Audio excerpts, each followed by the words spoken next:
విద్యార్థులు స్వచ్ఛ గ్రామ సాధన కోసం తల్లిదండ్రులను చైతన్యపరచాలని సామాజిక ఉద్యమకారుడు పాటంశెట్టి సూర్యచంద్ర విద్యార్థులకు సూచించారు. తూర్పుగోదావరి జిల్లా కిర్లంపూడి మండలం తామరాడ స్కూల్లో స్వచ్ఛతపై అవగాహన కల్పించారు. పరిసరాలు పరిశుభ్రంగా ఉంటే ప్రజల ఆరోగ్యం బాగుంటుందని, పరిసరాలు పరిశుభ్రత పాటించకపోతే తీవ్ర అనారోగ్యాలతో ఆర్థికంగా వెనుకపడతామని సూర్యచంద్ర తెలిపారు.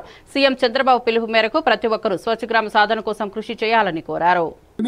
స్వచ్ఛాంధ్రప్రదేశ్ స్వర్ణాంధ్రప్రదేశ్ కార్యక్రమం ఏర్పాటు చేయడం జరిగింది. ప్రధానమంత్రి గారు స్వచ్ఛ భారత్ కార్యక్రమం ఏర్పాటు చేయడం జరిగింది. స్వచ్ఛ భారత్ కి చిహ్నం కళ్ళజోడు. కళ్ళజోడులో ఒక కన్ను స్వతంత్రం, మరొక కన్ను స్వచ్ఛత. అదే రకంగా మన తామరాడ గ్రామం స్వచ్ఛ గ్రామం కావడానికి చిన్నారులందరూ కూడా మరి మీ ప్రయత్నం మీరు చేయాలి. మిమ్మల్ని అందరినీ కూడా కోరేది, గ్రామం అంతా క్లీన్ చేయమంటలేదు, మీరు వీధులంతా క్లీన్ చేయక్కలద్దు. మీ ఇల్లు మీరు శుభ్రంగా ఉండేలా చేయండి.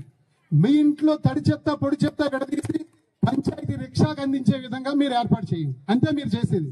దానివల్ల ఏమవుతుందంటే మీరందరూ ఆరోగ్యంగా ఉంటారు, మన తల్లిదండ్రులు ఆరోగ్యంగా ఉంటారు, అందరూ బాగుంటాం. మనం అందరూ ఆరోగ్యంగా ఉంటే అందరికీ కూడా ఆర్థికంగా అప్పులు ఉండవు.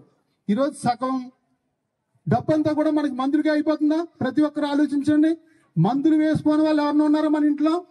అందరూ మందులే. దానికి 50% కారణం అనారోగ్యాలు, చెత్త వల్ల వస్తా ఉంది. రెండో విషయం ఏంటంటే మిమ్మల్ని అందరినీ కూడా కోరేది, ఇప్పుడు బహుమతులు ఇస్తారు పెద్దలందరూ కూడా.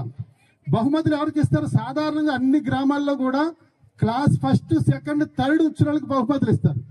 ఈ రోజు మిమ్మల్ని అందరినీ కూడా నేను మిమ్మల్ని కోరేది ఏంటంటే, మళ్ళీ వచ్చే సంవత్సరం ఆగస్టు 15కి నేను రావటం కానీ లేకపోతే ఎవరితో అయినా సరే ప్రత్యేకమైన బహుమతులకి మీకు నేను ఏర్పాటు చేస్తాను.